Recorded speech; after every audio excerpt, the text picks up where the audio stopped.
Hello, friends, and welcome to the show. So, this episode is going to be about liberal fascism, liberal totalitarianism, because if you're not with us, you're against us. And we're just going to hit you with a van. We're going to club you over the head. And if that doesn't work, we're going to make you disappear within the criminal justice system. So, I'm going to show you examples from the first half. So, read this thread and tell me again the virus response hasn't been about control. Dutch police crack down on anti-lockdown protesters who were peacefully gathered in a park. A woman is struck by a police van. I'll show you this clip. It's about 18 seconds long.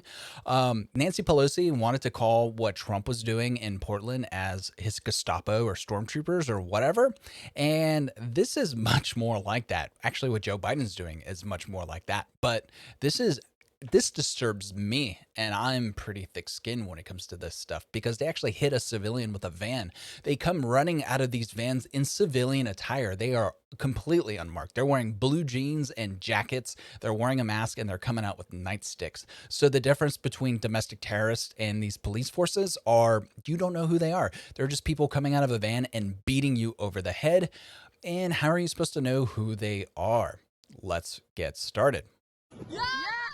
So they come running out with sticks, chasing after people. And then you see a van pull in. Boom! The lady gets hit and broadsided like a cow in the middle of a road.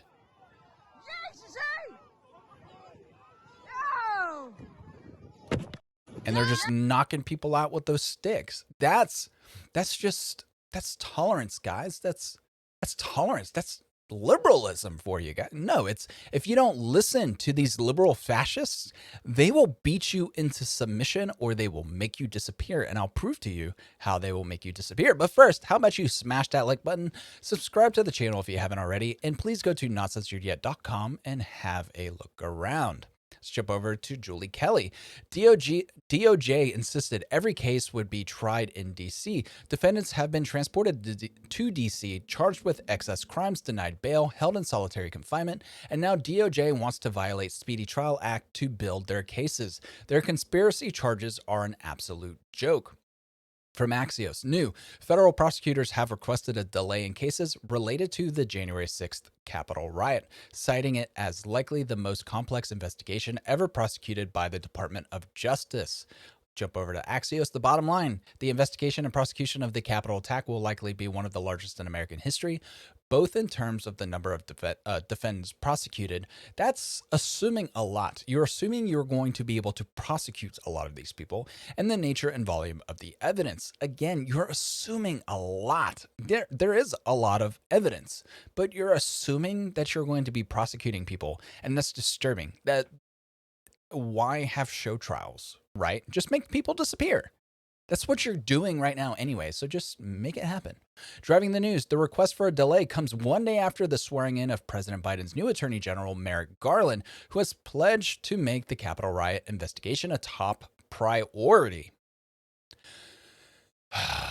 Guys, this is bananas on so many levels. So now you're having the Attorney General saying, we're going after our political opposition. That is our top priority. I want to see how they prosecute Grandma for basically entering a building in which the Capitol Police officers literally opened the door for Grandma, right? Basically saying, I don't approve for you to be here. I don't approve of your protesting, but I approve your right to protest. So how are you going to jail Grandma for that? How's that going to stick? If that Grandma has video evidence of the door just being open, not even being forced open, but the door's just open and they're saying, welcome, come on in. I don't agree with what you're protesting, but I agree with your right to protest. That seems to be awfully difficult for trespassing charges to stick, disturbing the peace, disrupting the democratic process. All these things would be extremely hard to make stick. Wouldn't you think? Unless they were to fabricate some evidence, say, oh, well, you conspired because you decided to travel there on January 6th, and you would only travel there on January 6th if you wished to overthrow democracy. Well, no, maybe you wish to go there just to see Donald Trump speak. Maybe you went there to have your voice peacefully and patriotically heard. That's a distinct possibility. Jumping over to this. Why is the US National Guard being used to intimidate a sitting US Congresswoman? This is what fascism looks like, not America. Typo. Guam Representative Michael F.K. San Nicolas and members of the Guam National Guard visited the office of Representative Marjorie Taylor Greene after she falsely called the U.S. territory a foreign land. So he wanted to send a message that Guam is a U.S. territory by being accompanied by 30 National Guard members. That looks like intimidation. Sorry. Why is Joe Biden's military? Why is the military uniformed personnel now intimidating U.S. representatives? The political opposition? This is what fascism looks like. This is what banana republics look like. This is what authoritarian totalitarianism looks like. This is what the Nazis did. Is that something we can say? This is what Hitler did. He sent the military into basically to intimidate his political opposition. We can say that, right? Or no, only Democrats can say this is what Hitler did. You can go screw yourself. Look, sending members of the military to go intimidate lawmakers is fascistic. We now have a fascist in chief. We have a segregationist in chief. We have everything that was accused of Donald Trump currently sitting in the Oval Office. And Democrats voted this person into office.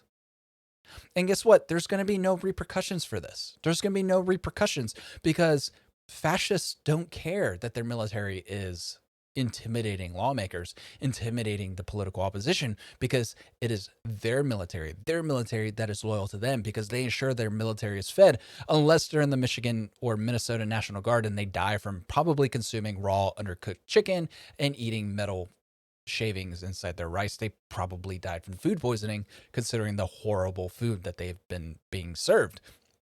So it's just disgusting what's going on with the military. And this is Joe Biden's doing. Joe Biden is the commander-in-chief of the armed forces, and he's allowing for this to happen. But he's pretty much a sock puppet, guys. So Mike Cernovich, a misdemeanor defendant from January 6th, was disappeared into the system by federal prosecutor. These are Soviet-style tactics being used by violent and bloodthirsty federal agents. They are trying to get people killed.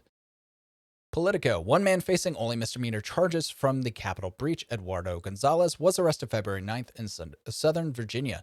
3 days later, a magistrate judge in Norfolk ordered him detained pending trial. He hasn't appeared in court since, so he's been in court for almost a month and a half.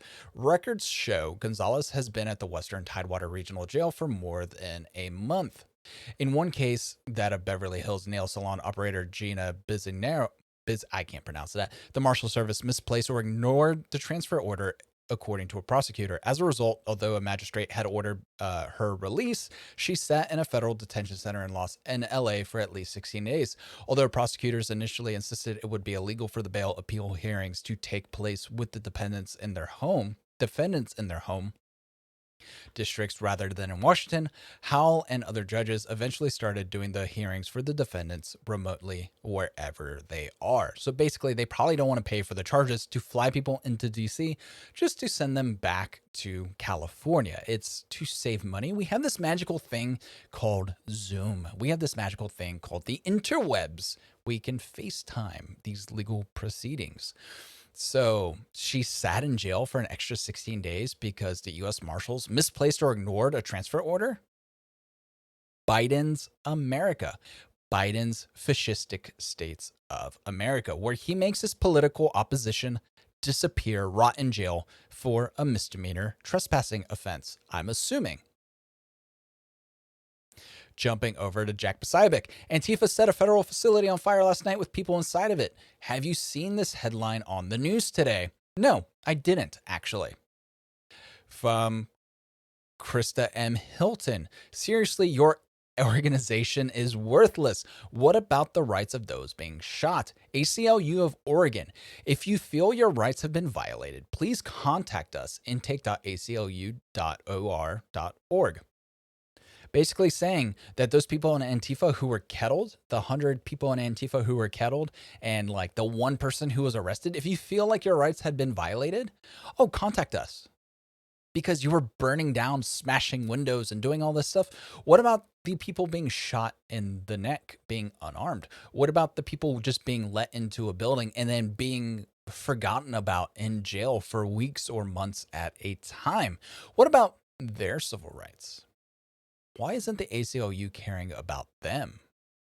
Well, I'll tell you why. Because they don't care about your civil rights. They care about woke supremacist civil rights. People forget that the ACLU used to stand up for all speech, even horrible speech. They used to stand up for, I think they stood up for white supremacists and the KKK, basically saying, hey, look, even though what they're saying is detestable, what they're saying is wrong, and we don't believe in what they're saying. We think that they're evil people, but we believe in their right to say it, because once you take away their right to speak, it's only a matter of time before you take away our right to speak. So we should protect all speech, because that's what's important. But the ACLU has lost its path, has lost its purpose. It's become a tool of the woke. They just attack their political opposition. Now they're suing Trump for, I think, something under the KKK Act. I don't know. I think it's the ACLU that's suing Trump, but it's just bananas. The ACLU is just turning into a extremely racist organization, just basically attacking people based on the color of their skin. And if you're the wrong skin color of the wrong political party, they don't care about you, and they don't care if you rot away in jail. And finally, the city of Minneapolis is directly funding a violent autonomous zone where they intimidate journalists and murder people on the street. Derek Chauvin trial. From the National File, George Floyd family secured a $27 million cash settlement from the city of Minneapolis on Friday. $500,000 is earmarked for the neighborhood containing the violent George Floyd Autonomous Zone. So last Friday, I covered that George Floyd Autonomous Zone where a lady's cousin or nephew was basically shot dead in the streets, and now they're rewarding that behavior by giving them, that community, $500,000 for being violent. I don't understand. Again, I have a big problem with this policy of unadulterated tolerance, because it leads to quagmires like this, right? It leads to situations that could be avoided if you actually followed the rules. If you did what you were supposed to do, like, not allow people to murder individuals in the street, or just allow people to, hey, we're going to call this an autonomous zone. We're going to block off these city blocks. You know, I know people own businesses here. I know people live here. I know that, police need to come in and, pick up the bodies of the people we shot dead, but we're not going to let them in here. And with the tacit support of these Democrat politicians, it's just encouraging them to commit more crime, to be more evil, I suppose, because that's all it is. It's being evil. When you murder somebody in cold blood in the streets, that's an act of evil. That's nothing less. And that's exactly what's happening here, right? It's not even good anarchy. It's just chaos. You have just shootings and murder and crime and rape and theft and violence and destruction of private property. All these things are happening in these autonomous zones, and now it's being funded by governments. It's being funded by tax-paying citizens. And I'm assuming these people who stay in the autonomous zone don't have a job, because wouldn't they be working, right? Other than just shooting people in the middle of the street during the day. So tax-paying citizens, people who pay their property taxes, people who work, are now directly funding crime because their city is directly funding criminals. So, like Luke Rudowski says, perhaps taxation is theft, because you're stealing from those who do the right thing and you're giving it to people who are doing the wrong thing. So that's going to be it for today, folks. Unless the world decides to catch on fire, then I'll post another video. If not, I'll see y'all tomorrow. Have a good one.